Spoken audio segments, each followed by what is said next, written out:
Now, there's a Chinese saying that a single arrow is easy broken. But if you put a bundle of 10, it is almost impossible to break it in half. And this is actually telling us that the strength of many always outweighs the strength of one. It is kind of funny. A proverb that's 500 years old can actually foretell the importance of networking. So what is networking? I think that we knew networking through social network like Facebook and Instagram. But the kind of network I wanted to talk to you about is not social network, but the kind of network that has been around ever since the dawn of mankind. It is someone who put together because they share a common interest and a common passion. And to illustrate that, I'm going to bring you back 30 years from now. I know some of your younger audience probably wasn't even born yet. But bear with me. I was much younger 30 years ago. And I belong to a group. I belong to a group of individuals who are interested in internet graphics. And you're going to say, what is the point? Come on, what is the point of having internet graphics? But you have to remember though, 30 years, all the websites are text-based. And to have graphic on your website is more of a luxury than norm. So you see the bunch of us will probably meet once or twice every month, and then we will share our ideas, our thoughts, and most important of all, the techniques to reduce the size of that graphic to the minimum, but still maintain all the color integrity. But, I'm going to bring you back to present. The kind of network I'm thinking about is the Maker's Network. And some of you are not familiar with Maker. It is a kind of a person who is interested in making stuff with their hands. And it can be something as complicated as a computer-driven toy or robotics. Or it can be something as simple as a gardening tool. But more recently, these makers started to get interested in 3D printing. And that is all because the cost of 3D printing has gone down drastically. And the program that is making that 3D model has become so easy to make. Even a child nowadays can produce a decent looking 3D model using one of those rendering programs. So let me ask you, what kind of stuff can we print from a 3D printer? Well, it all depends on the capacity and size and the material used. You know the very big 3D printer can print houses? Well, probably not the entire house. Probably just a portion of the house, say the wall of the house.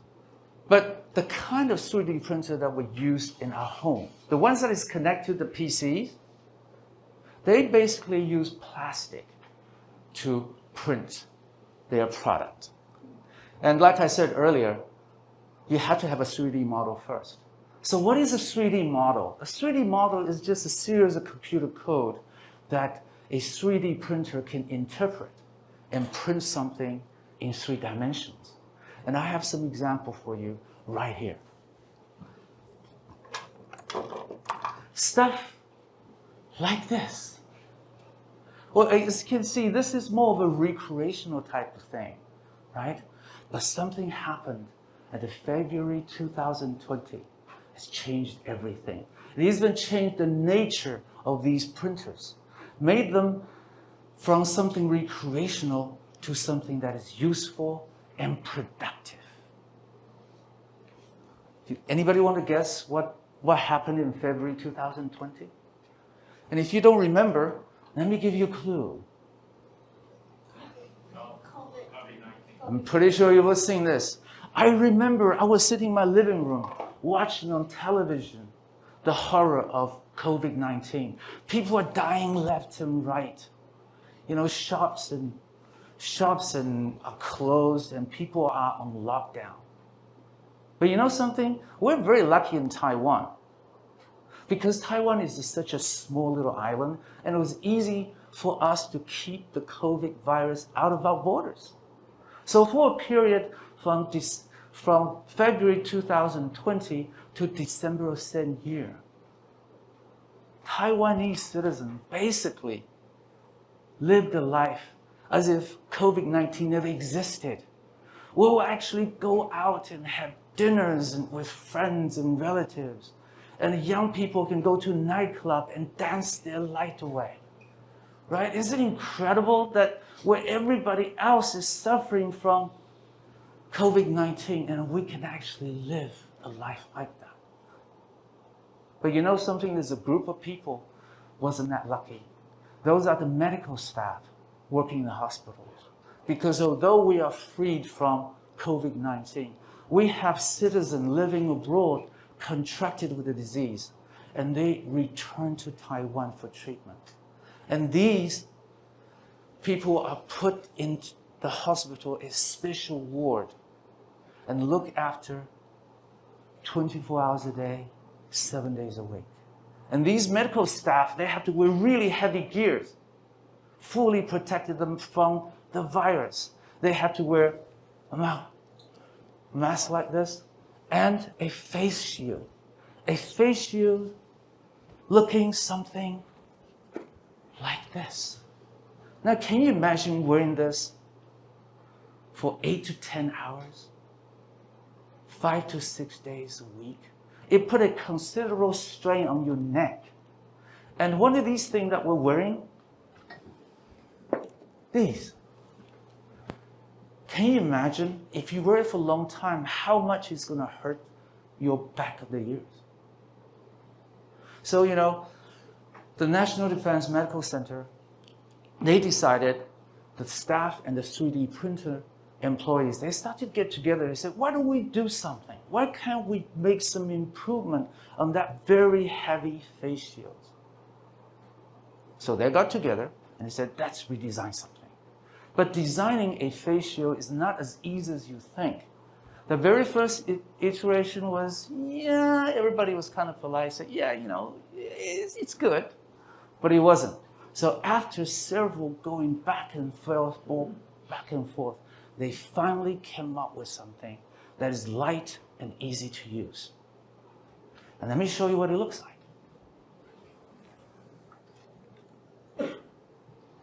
Now, because I have a microphone with me, otherwise I would love to show you. If you have a choice of using this one or this one, which one would you pick? Of course, the lighter one, right? And as far as the problem with the mouthpiece, we have invented something called the Decompression Strap. And I have one right here in my pocket. And I also put one underneath your chair. So if you go look underneath your chair, there is one taped underneath the chair. Please take it out. You all got one? Great. And let me show you how you can put it on. This is how you do it. You take one of these here, put it there, and then take another one out and put it here. Doesn't it feel great? Now it doesn't have to hurt your ears. And your hair forms a natural cushion to hug your piece here. Of course, you can take this home. It is yours as a gift for me for coming to the TEDx conference. Now, normally, if you invented something that is useful and wonderful, what do? We patent it, commercialize it, and try to make some money out of it, right? But not these people. The designer, they said, why don't we share this in the makers network in Taiwan? So everybody who has a 3D printer at their home can print as many of these to help these hardworking medical staffs. And you know something? In a few days, tens and thousands of these were made. They have so much that the access is boxed up. and sent to a country, you're never going to believe it, Afghanistan, along with the Taiwan Can Help campaign. And if you think this is the end of the story, no, it's not. Because these people decided to share the code, those computer code of that 3D printing thing, with an international organization called Open Source COVID-19 Medical Supply. And that particular organization has branches all over the world. So now, anyone who has a 3D printer at home, anywhere, any place, doesn't matter whether it is a developing country or underprivileged country, you can print as many of these headgears and these decompression straps and help the medical staff in that country to combat the COVID-19. That is what I call the power of networking. So let me recap what just happened. It all started out as a simple idea of redesigning something that can help the medical staff, but with a heart of gold and the power of networking. Now everybody in this world can be part of the forces against the COVID-19 pandemic. And my question for you next is, what else can you print? Thank you.